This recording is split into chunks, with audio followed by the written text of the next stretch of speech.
Alors, Monsieur Omarjee, le Parlement européen et votre commission chargée des régions, a joué un rôle important pour déployer l'aide d'urgence pendant la pandémie. Mais la pandémie elle-même, c'est pas la seule crise qu'on connaît en Europe, comme vous le savez très bien. Alors, comment les régions et les territoires peuvent-ils rebondir? Je pense que la crise du Covid a été un choc immense pour l'ensemble des régions d'Europe.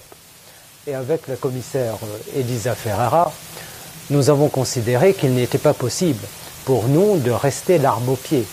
Et comme vous l'avez rappelé, nous avons pris des mesures d'urgence qui ont très concrètement aidé les régions d'Europe à acheter des masques, des respirateurs artificiels, à assumer le chômage partiel et à en réalité sauver des vies.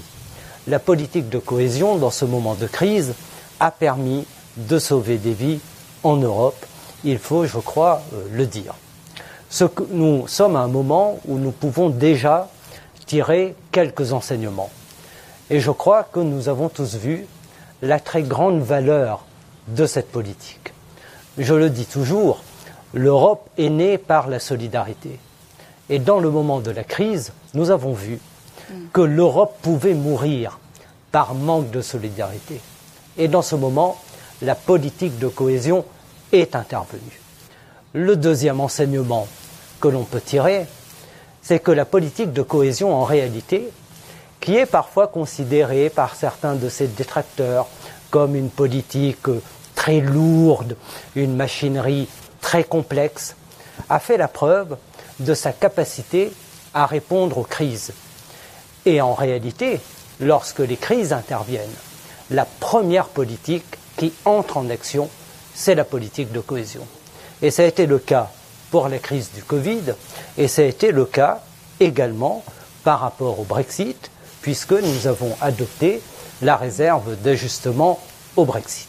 Et puis, bien sûr, nous avons à présent le devoir de garder les yeux rivés sur des objectifs de moyen terme et de long terme.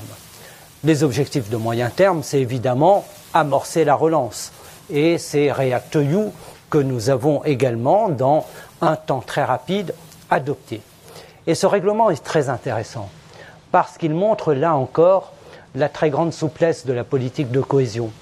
Nous sommes sortis de toutes les rigidités intellectuelles.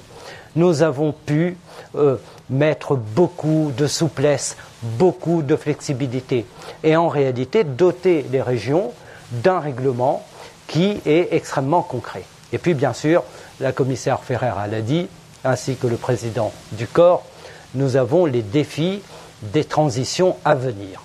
Et là encore, sur la transition climatique, par exemple, et cet objectif, nous avons, dans les nouveaux règlements de la période 2021-2027 que nous avons négocié, assumé pleinement ces objectifs, puisque la politique de cohésion, je le dis, est le premier pilier du Green New Deal européen. Nous avons décidé que 30% des fonds seraient obligatoirement fléchés sur ces objectifs, et puis aussi adopter le principe qu'aucun investissement ne devra nuire à la cohésion. Pour conclure, je rejoins parfaitement votre avis, qui est aussi celui de la commissaire Ferreira, c'est que dans les politiques européennes aujourd'hui, dans une vision tout à fait transversale, rien ne doit nuire au principe de la cohésion et à la cohésion.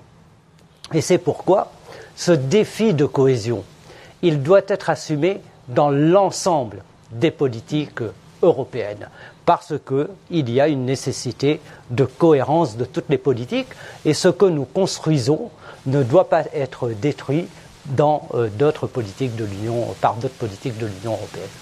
Thank you so much.